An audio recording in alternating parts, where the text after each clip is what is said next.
नमस्ते स्टूडेंट, मैं Rishabh Jain engineers work YouTube channel पे आपका हार्दिक स्वागत करता हूँ। जैसे कि हम प्रीवियस लेक्चर के अंदर ठीक है कौन से सब्जेक्ट को पढ़ रहे थे, स्ट्रेंथ ऑफ मटेरियल सब्जेक्ट को पढ़ रहे थे और उसके अंदर हमने हमारा जो फर्स्ट टॉपिक या फिर कहें कि हमारा जो फर्स्ट चैप्टर था उसको कंप्लीट कर लिया है। ठीक है, और उसके अंदर हमने किसको पढ़ा था, इलास्टिक कांस्टेंट पढ़े, माइल्ड स्टील कर्व को पढ़ा, स्ट्रेस स्टील कर्व को पढ़ा, जिसके अंदर हमने डिफरेंट ग्रेड के स्टील के कर्व को ड्रॉ किया और हमने डिफरेंट मटेरियल के कर्व को, स्ट्रेस स्ट्रेन कर्व को पढ़ा। ठीक है, इसके अलावा हमने और क्या पढ़ा, मैकेनिकल प्रॉपर्टी को पढ़ा। इसके अलावा हमने और क्या पढ़ा, डिफॉर्मेशन पढ़ा। ठीक, कंपोजिट बार को पढ़ा, टेम्परेचर या थर्मल स्ट्रेस को पढ़ा है। ठीक है, अब हम हमारा जो सिलेबस के अकॉर्डिंग यदि मैं बात करूँ आपको, भले वो चाहे एसएससी जेई का सिलेबस हो या फिर चाहे आपके आरएस एसएसबी के जेई सिलेबस का हो, तो उसके अंदर हमें जो सेकंड टॉपिक जो दिया हुआ है वो बोला गया है हमें कि आपको एनालिसिस करना है, एनालाइज करना है किसका, डिटर्मिनेट और इनडिटर्मिनेट स्ट्रक्चर का पढ़ना है। ठीक है, और उसके अंदर आपको क्या कैलकुलेट करना है, शेयर फोर्स और बेंडिंग मोमेंट को कैलकुलेट करना है। ठीक है, और साथ में स्लोप एंड डिफ्लेक्शन वाला पार्ट भी दिया हुआ है। तो पहले यदि शेयर फोर्स और बेंडिंग मोमेंट को पढ़ेंगे तो उसी के साथ हम किसको भी पढ़ लेंगे, उसके बाद स्लोप एंड डिफ्लेक्शन वाले पार्ट को भी कंप्लीट कर लेंगे, जिससे कि हमारा डिटर्मिनेट और इनडिटर्मिनेट स्ट्रक्चर के अंदर जो हमसे कैलकुलेट कराता है, क्या कैलकुलेट कराता है वो हमसे, क्योंकि डिजाइनिंग के लिए इंपॉर्टेंट पार्ट है। डिजाइनिंग हम जब भी करेंगे तो हमें क्या कैलकुलेट होना चाहिए, हमारा शेयर फोर्स पता होना चाहिए, हमें उस स्ट्रक्चर पे जो लोड अप्लाई हो रहा है उसकी वजह से जो बेंडिंग मोमेंट आएगा वो हमें पता होना चाहिए। स्लोप एंड डिफ्लेक्शन आल्सो हमें रिक्वायर्ड होता है। तो हम पहले एक बार उसको कैलकुलेट कर लेंगे। तो थ्रू आउट द स्ट्रक्चर के अंदर ये चारों पॉइंट जो है वो मैं आपको इस अब से जो सेशंस हमने आने स्टार्ट होंगे उसके अंदर पहले हम क्या पढ़ेंगे, पहले तो हम स्ट्रक्चर को पढ़ लेंगे। स्ट्रक्चर के अंदर भी हमें पहले बेसिक जो पढ़ना है, और आपसे जो बोला गया है वो ओनली फॉर सिंपली क्या बोला गया है, आपको कोई टोटल फ्रेम नहीं दी हुई है, कोई आपको ऐसी और दूसरे स्ट्रक्चर नहीं दिए हुए हैं। आपको सिंपल सा क्या बोला गया है कि जो आपको शेयर फोर्स बनाना है, बेंडिंग डायग्राम बनाना है, वो किसका बनाना है, ओनली फॉर बीम का बनाना है। किसका कैलकुलेट करना है, बीम का। और उसी भी आपसे क्या बोला गया है कि यदि आपको स्लोप और डिफ्लेक्शन भी जो आपको कैलकुलेट करने के लिए बोला गया है वो किसके लिए बोला गया है, ओनली फॉर ओनली किसके लिए बोला गया है कि जो हमारी बीम है उसके लिए बोला गया है। और उसमें भी यदि मैं बात करूं आपको तो वो भी कौन से के लिए बोला गया है कि आपकी जो डिटर्मिनेट बीम है कौन सी है, जो डिटर्मिनेट स्ट्रक्चर वाली जो बीम है उसके लिए बोला गया है। दैट मीन्स बोला जाऊं मैं, यदि मैं आपसे कहना चाहूं कि जो हमारी डिटर्मिनेट बीम के अंदर कौन सी है, सिंपली सपोर्टेड बीम हुई, कैंटिलीवर बीम हुई, ठीक है, ओवरहैंग बीम हुई, जहां तक का ही आपको पूछा है। भले वो शेयर फोर्स की बात करूं, बेंडिंग मोमेंट की बात करूं, स्लोप एंड डिफ्लेक्शन की बात करूं, लेकिन ये चीज किसके लिए है, बीटेक और डिप्लोमा दोनों के लिए है। लेकिन और आगे बात करूं मैं तो आपको प्रोप कैंटिलीवर हुआ, फिक्स बीम हुआ, कंटिन्यूअस बीम हुआ, ये किन्हें पढ़ना है, बीटेक वाले स्टूडेंट के लिए दिया हुआ है। आपको अलग से एक टॉपिक दिया हुआ है, थ्योरी ऑफ स्ट्रक्चर, जिसके अंदर आरएस एमएसएसबी जेई के अंदर आपको इसको भी पढ़ना पड़ेगा, जिसके अंदर क्या है, इनडिटर्मिनेट स्ट्रक्चर को भी आपको पढ़ना है। तो देखो, यदि मैं शेयर फोर्स और बेंडिंग मोमेंट को अभी सबसे पहले पर कैलकुलेट करना स्टार्ट करते हैं, और वो भी किस ब्याह पे, बीम के ब्याह पे। डिफरेंट डिफरेंट टाइप की जो बीम है उसके ब्याह पे हम उसके शेयर फोर्स और बेंडिंग मोमेंट डायग्राम को अपन ड्रॉ करना चाहते हैं। बेंडिंग मोमेंट और शेयर फोर्स को पहले कैलकुलेट करेंगे, देन फिर अपन क्या निकाल पाएंगे, हम उसका क्या निकाल पाएंगे, शेयर फोर्स डायग्राम बनाएंगे, और फिर हम उसका बेंडिंग मोमेंट डायग्राम बनाएंगे। फिर further upon slope and deflection को पढ़ेंगे। ठीक है, तो उससे पहले मैं आपको अगर बताना चाहता हूँ कि मैं आपको स्ट्रक्चर के बारे में कुछ चीज बताना चाहता हूँ कि जो हमारे स्ट्रक्चर जो होगा वो क्या हो सकता है। उसका यदि मैं क्लासिफिकेशन की बात करूँ तो जो उसका क्लासिफिकेशन होता है वो दो टाइप से कर सकते हो। कैसे कर सकते हो, एक तो स्ट्रक्चर होते हैं जो कि अनस्टेबल होते हैं, और एक स्ट्रक्चर जो होते हैं वो स्टेबल होते हैं। ठीक है, तो सबसे पहले तो आप हेडिंग डाल लो कि जो हम पढ़ने जा रहे हैं वो चैप्टर आप डाल सकते हो, shear force and bending moment diagram, और उसके अंदर हम सबसे पहले क्या पढ़ रहे हैं, स्ट्रक्चर को पढ़ रहे हैं। किसको पढ़ रहे हैं, स्ट्रक्चर को पढ़ रहे हैं। तो आपका हेडिंग चैप्टर का नाम shear force and bending moment होगा। आपके सिलेबस में डिटर्मिनेट इनडिटर्मिनेट स्ट्रक्चर बोला हुआ है, लेकिन आपको उसके अंदर पढ़ना क्या है, शेयर फोर्स और बेंडिंग मोमेंट डायग्राम पढ़ना है। देन फिर आप क्या पढ़ेंगे, स्लोप एंड डिफ्लेक्शन पढ़ेंगे। ठीक है, तो आप हेडिंग डाल लो, चैप्टर का नाम आप डाल सकते हो shear force and calculation of shear force and bending moment, value and diagram. और आपका जो टॉपिक स्टार्ट होने जा रहा है, सबसे पहले वो हम किसको क्लासीफाई कर रहे हैं, स्ट्रक्चर को क्लासीफाई कर रहे हैं। किसको क्लासीफाई कर रहे हैं, स्ट्रक्चर को क्लासीफाई कर रहे हैं। तो आप हेडिंग डाल सकते हैं, मैंने पहले से यहाँ पे लिख दिया है कि हम स्ट्रक्चर को क्लासीफाई करेंगे। और स्ट्रक्चर के अंदर जो हमारा जो स्ट्रक्चर होता है वो दो टाइप से होता है। किस टाइप से होता है, दो टाइप से। एक तो होता है अनस्टेबल स्ट्रक्चर होता है, और एक होता है मेरा स्टेबल स्ट्रक्चर होता है। कौन सा होता है, एक तो होता है हमारा अनस्टेबल स्ट्रक्चर होता है, और दूसरा क्या होता है हमारा स्टेबल स्ट्रक्चर होता है। कौन सा, अनस्टेबल और स्टेबल।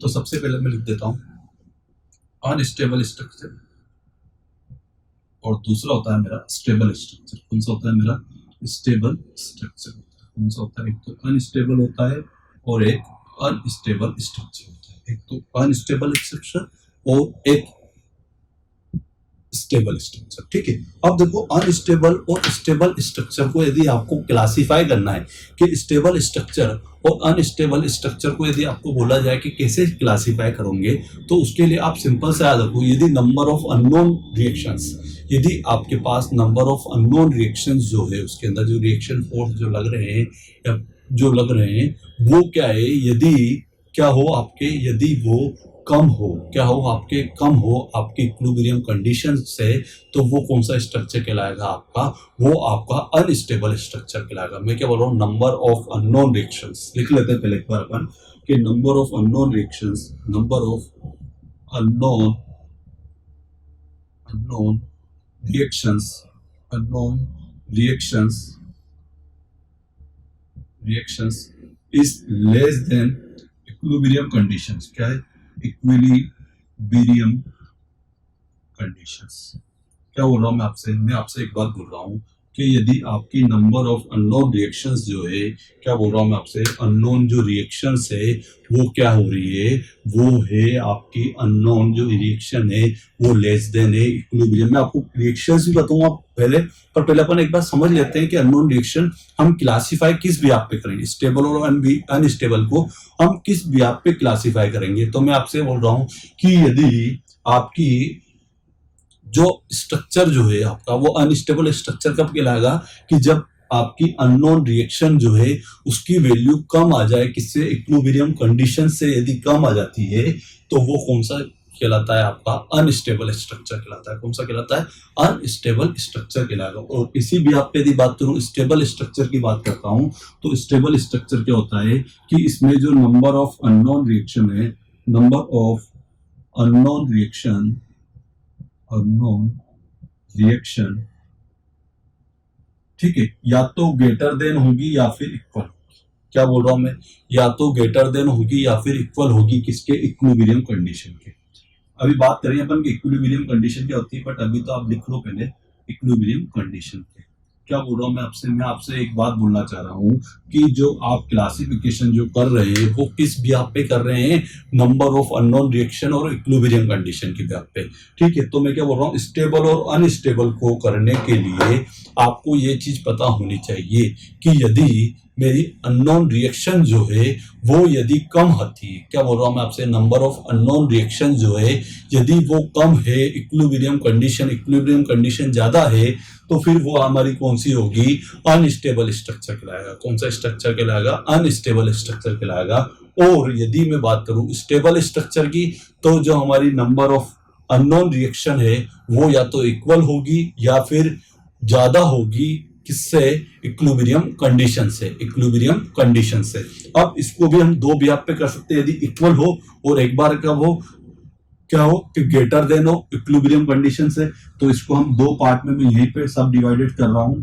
ठीक है, कि यदि नंबर ऑफ, लिखते चलो, नंबर ऑफ अननोन रिएक्शन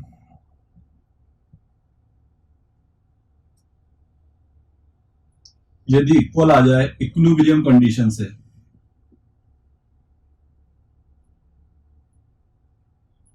क्या बोल रहा हूं, यदि अननोन रिएक्शंस जो है वो इक्वल आ जाए इक्विलिब्रियम कंडीशन से, तो वो कौन सा स्ट्रक्चर कहलाएगा आपका, डिटरमिनेट स्ट्रक्चर।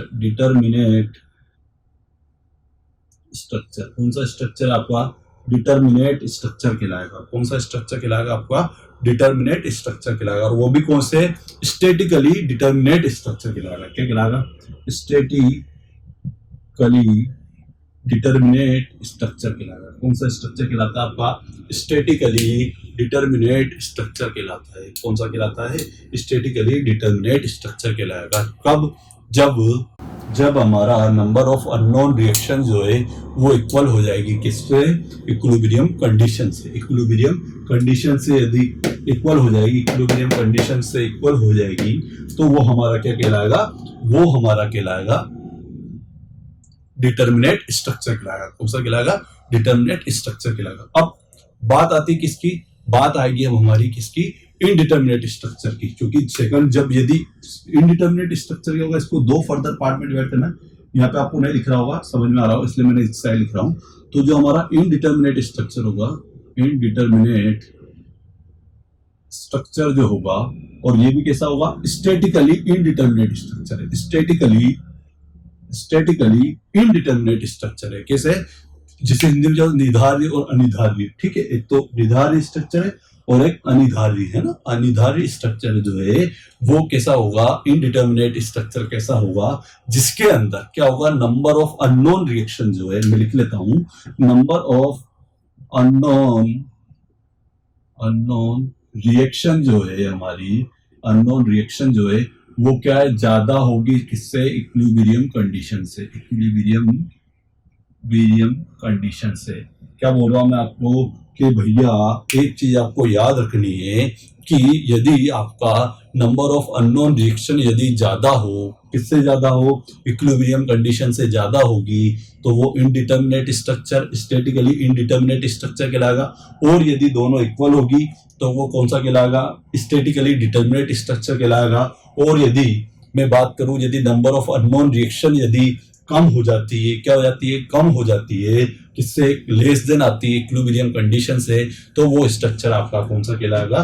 वो स्ट्रक्चर आपका कहलाएगा अनस्टेबल स्ट्रक्चर कहलाएगा। कौन सा स्ट्रक्चर कहलाएगा? आपका अनस्टेबल स्ट्रक्चर कहलाएगा। और भी आप फर्दर स्ट्रक्चर को देखो, 2D देखो, अपन एनालिसिस एक्चुअल में तो सभी 3D स्ट्रक्चर होते हैं, लेकिन अपन जब पढ़ते हैं यहाँ पे तो हम किस बिहाफ पे पढ़ते हैं? उसे 2D स्ट्रक्चर के बिहाफ पे हम पढ़ते हैं।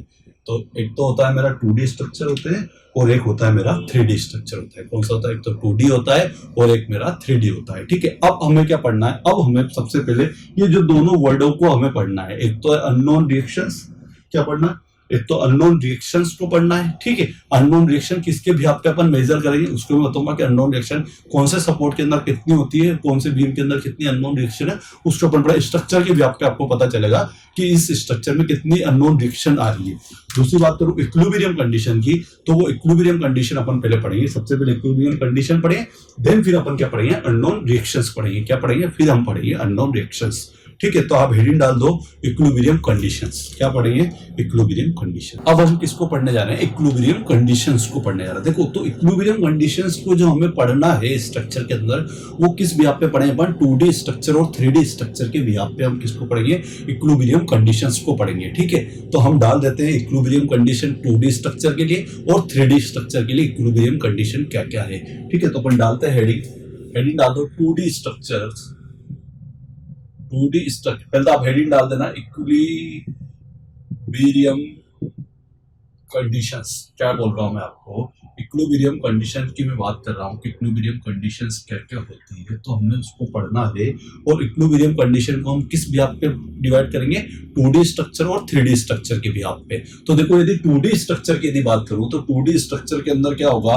हम जानते हैं कि सिंपल से 2D स्ट्रक्चर में क्या, एक तो एक्स होगी और एक वाई डायरेक्शन होगी। ओनली फॉर एक्स और वाई हो सकता है 2D स्ट्रक्चर। बोर्ड पे बस ये डिनोट कर सकते हैं कि ये जो मेरा 2D एक्स और वाई को डिनोट, यहाँ पे मैं जेड को डिनोट नहीं कर सकता 2D के अंदर ओनली फॉर एक्स और वाई डायरेक्शन को डिनोट करते हैं। तो देखो, यदि आपसे बोल रहे कि इक्विलिब्रियम कंडीशन 2D स्ट्रक्चर बोले तो वो कितनी होती है? 3 होती है। कितनी होती है? 3 होती है इक्विलिब्रियम कंडीशन। कितनी होती है? इक्विलिब्रियम जो कंडीशन होगी, इक्विलिब्रियम कंडीशन जो होगी हमारी, क्या इक्विलिब्रियम जो कंडीशन होगी वो कितनी होगी? 3 होगी। अब वो 3 कैसे होगी मैं आपको बताता हूँ। ठीक है, एक तो क्या होगा कि नो डिस्प्लेसमेंट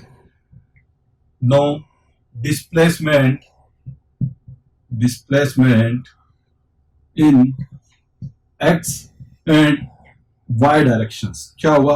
एक तो भैया क्या है कि उसमें कोई भी एक्स, ना तो एक्स में डिफ्लेक्शन होगा और ना ही वाई डायरेक्शन में डिफ्लेक्शन होगा। पहली बात तो ये चीज, तो दो तो भैया ये चीज होगी, एक तो एक्स डायरेक्शन के लिए, एक वाई डायरेक्शन के लिए कोई भी डिस्प्लेसमेंट नहीं हुआ।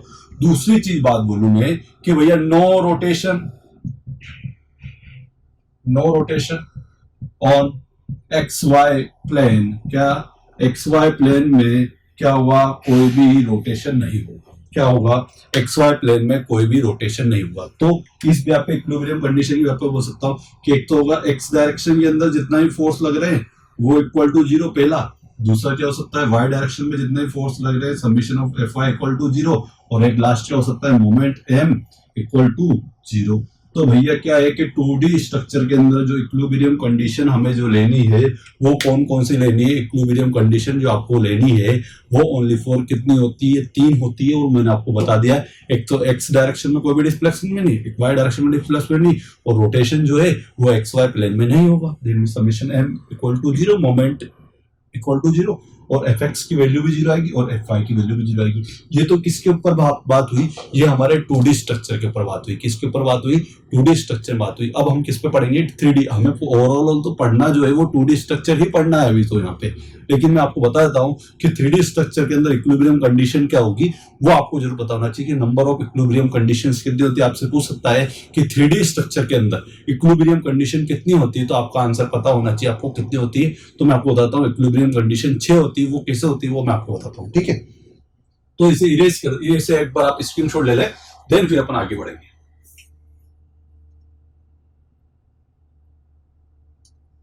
इरेज कर देते हैं इसे 2D स्ट्रक्चर को, और अब हम किसको लिख लेते हैं, 3D स्ट्रक्चर को लिख लेते हैं। किसको लिख लेते हैं, 3D स्ट्रक्चर के बारे में बात करते हैं कि भैया 3D स्ट्रक्चर के अंदर इक्विलिब्रियम कंडीशन कितनी होती है, हमें ये पढ़ना है। किसको पढ़ना है, 3D स्ट्रक्चर के अंदर इक्विलिब्रियम कंडीशन कितनी होती है, हमें इसको पढ़ना है। तो भैया डाल दे 3D स्ट्रक्चर, हेडिंग डाल दो आप भैया 3D स्ट्रक्चर। किसकी बात कर रहा हूं मैं, 3D स्ट्रक्चर की बात कर रहा हूँ। 3D स्ट्रक्चर किसकी बात कर रहा हूँ, 3D स्ट्रक्चर की बात कर रहा हूँ। 3D स्ट्रक्चर होते क्या है, 3D स्ट्रक्चर के अंदर इक्विलिब्रियम जो कंडीशंस होगी वो कितनी होती है, 6 होती है। कितनी होती है, 6 कंडीशन होती है। तो आप पहले बता देता हूँ मैं आपको, 6 कंडीशन होती है, 6 इक्विलिब्रियम कंडीशन होती है। तो भैया एक बात तो बताओ, इक्विलिब्रियम 6 इक्विलिब्रियम कंडीशन होती है। कितनी होती है, 6 इक्विलिब्रियम कंडीशन होती है। पहली बात तो मेरी क्लियर होगी। अब वो 6 कैसे होती है कि भैया नो डिस्प्लेसमेंट, क्या है, no displacement in X Y and Z direction. क्या बोल रहा हूं मैं कि भैया एक तो कोई भी डिस्प्लेसमेंट नहीं होगा, ना तो एक्स डायरेक्शन में, ना ही वाई डायरेक्शन में, और ना ही जेड डायरेक्शन में। तीनों ही डायरेक्शन में कुछ भी डिस्प्लेसमेंट नहीं होगा। पहली बात तो ये होगी, ठीक है। एक्स में भी नहीं होगा, वाई में भी नहीं होगा, और जेड में भी नहीं होगा। और नो रोटेशन,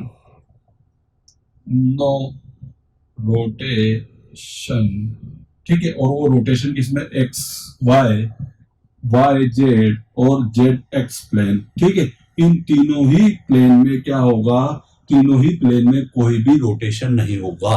तो आपकी अंदर कितनी, 3 इधर से ही, 3 इधर से ही, तो टोटल कितनी बन गई आपकी, 6 इक्विलिब्रियम कंडीशन बन गई। तो आपको याद रखना है 2D स्ट्रक्चर में तो 3 होती है, जबकि 3D स्ट्रक्चर में कितनी होती है, 6 इक्विलिब्रियम कंडीशन होती है। तो मैं लिख देता हूं यहाँ पे summation F X equal to zero, summation F Y equal to zero, और एक और चीज आ जाएगी यहाँ पे जेड वाली डायरेक्शन। कौन सी वाली, जेड वाली। जैसे बता रहा था यहाँ पे, जैसे कि मैंने वाई बोला, ये एक्स बोला, तो ये जेड वाली जो डायरेक्शन है ये और 3D स्ट्रक्चर में अपन कंसीडर करते हैं। तो ये तो 3 तो ये जीरो हो गए, ठीक है, समीशन।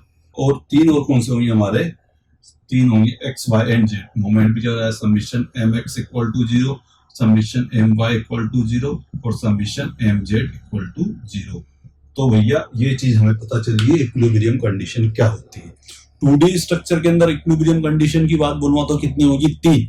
एक तो एक्स डायरेक्शन, एक वाई डायरेक्शन, मतलब एक हॉरिजॉन्टल फोर्स, एक वर्टिकल फोर्स, और एक उसका मोमेंट, ठीक है। तो ये बात तो हुई 2D स्ट्रक्चर में। जबकि इधर क्या होगा हमारा, इसके अंदर 3D स्ट्रक्चर के अंदर क्या होगा, 6 होगी, एक्स वाई जेड। तो हमारा force F X, summation F X equal to zero, summation F Y equal to zero, summation F Z equal to zero, और 3 मोमेंट होंगे, M X equal to zero, M Y equal to zero, और M Z equal to zero. तो ये आपकी equilibrium condition होगी, ठीक है। तो मैंने जो स्ट्रक्चर को बिहाव अनस्टेबल और स्टेबल किया था, वो किस बिहाव पे किया था कि भैया अननोन जो रिएक्शंस है वो लेस देन है या ग्रेटर देन है, किससे? इक्विलिब्रियम कंडीशन से। इक्विलिब्रियम कंडीशंस, इक्विलिब्रियम कंडीशन को हिंदी में क्या बोलते हैं? साम्य अवस्था की शर्तें, है ना। साम्य अवस्था की कंडीशन देंगे, शर्त है, ठीक है। तो साम्य अवस्था की जो शर्तें होती हैं, आपको यदि डिप्लोमा वाले स्टूडेंट के लिए क्या है, आपको याद रखना है कि जो साम्य अवस्था की जो शर्तें होती है वो 2D स्ट्रक्चर में वो कितनी होती है? 3 होती है, जबकि 3D स्ट्रक्चर में कितनी होती है? 6 होती है। ये चीज बतानी चाहिए, ठीक है। तो हमने जो स्ट्रक्चर का जो क्लासिफिकेशन किया है, क्या किया है? हमने जो स्ट्रक्चर का क्लासिफिकेशन किया है वो बिहाफ ऑफ दिस, किस दिस, कि हमने जो बिहाफ किसके किसके बिहाफ पे किया है? हमने बिहाफ पे किया है इक्विलिब्रियम कंडीशन और नंबर ऑफ रिएक्शन के बिहाफ पे। तो अब हमें क्या पढ़ना है? नंबर ऑफ रिएक्शंस पढ़ने की। भैया नंबर ऑफ रिएक्शन किस स्ट्रक्चर में कितनी है, आपको स्ट्रक्चर के बिहाफ पे, उस वो किस सपोर्ट के थ्रू जुड़े हुए उसके बिहाफ पे आपको पता पड़ेगा कि नंबर ऑफ रिएक्शन कितनी जनरेट हो रही है उसके अंदर, और उसी के बिहाफ पे हम फिर दोनों को फर्दर इक्वल करके देख लेंगे, इक्वलाइज करके देख लेंगे, इक्वेट करके देख लेंगे, और पता पड़ जाएगा हमें कि स्ट्रक्चर जो है वो अनस्टेबल है या स्टेबल है, ठीक है। डिटर्मिनेट स्टैटिकली डिटर्मिनेट स्ट्रक्चर है या फिर स्टैटिकली इनडिटर्मिनेट स्ट्रक्चर है, ठीक है। तो इस लेक्चर को अपन यहीं पे एंड करते हैं। नेक्स्ट लेक्चर के अंदर, ये लेक्चर थोड़ा सा छोटा है, लेकिन नेक्स्ट लेक्चर के अंदर अपन क्या करेंगे कि कंप्लीट अपन, ठीक है, सपोर्ट्स को पढ़ लेंगे, टाइप्स ऑफ लोड को पढ़ लेंगे, टाइप्स ऑफ, फिर स्ट्रक्चर के अंदर अभी मैंने आपको बोला था बीम को पढ़ना है, तो हमें बीम को पढ़ लेंगे, एंड देन फिर अपन किसको पढ़ना स्टार्ट करेंगे, जो हमारा फर्स्ट टॉपिक होगा shear force and bending moment, जो कि हमें मेनली वहीं से हमारा स्टार्टिंग है। लेकिन आपको पहले बेसिक नॉलेज पूरा कंप्लीटली होना चाहिए स्ट्रक्चर का, बीम का, सपोर्ट्स का, लोड्स का, देन फर्दर फिर जाके हम किसको पढ़ सकते हैं? शेयर फोर्स और बेंडिंग मोमेंट को। क्यों? क्योंकि वो सब चीजें हमारी जब शेयर फोर्स और बेंडिंग मोमेंट की वैल्यू कैलकुलेट करेंगे या फिर उसका डायग्राम ड्रॉ करेंगे, तो वहां पे हमें ये सारी चीजें हमें इफेक्ट कर सकती है। क्या कर सकती है? इफेक्ट कर सकती है। जब मैं direct shear force bending moment diagram पढ़ने स्टार्ट कर दूंगा तो उससे नहीं होगा, उससे हमारा क्वेश्चन नहीं बन पाएगा, ठीक है। तो हमें करना पड़ा, पहले हमने स्ट्रक्चर के टाइप को पढ़ लिया, इक्विलिब्रियम कंडीशन पढ़ ली, रिएक्शन पढ़ लिया, सपोर्ट पढ़ लिया, देन फिर हमने क्या पढ़ लिया? देन फिर हमने बीम पढ़ ली, बीम के बाद लोड पढ़ लिया, और लोड के बाद जाके हमारा क्या होता है, फिर हम पढ़ेंगे किसको? शेयर फोर्स और बेंडिंग मोमेंट डायग्राम। तो इस लेक्चर को हम यहीं एंड करते हैं। नेक्स्ट लेक्चर में हम मिलेंगे जिसके अंदर अपन सपोर्ट्स, लोड्स, बीम और इसके बारे में डिस्कस करें, एंड देन फिर अपन स्टार्ट करेंगे क्या? Shear force and bending moment diagram. I hope आपको ये लेक्चर पसंद आ रहे होंगे, ठीक है। तो इसको आप क्या करें? लाइक करें, शेयर करें, सब्सक्राइब करें, ठीक है। और अपने दोस्तों या फिर आपके जो स्टडी ग्रुप जो है उसके अंदर हमारे वीडियोस को शेयर करें, ठीक है। जय हिंद, जय भारत, वंदे मातरम।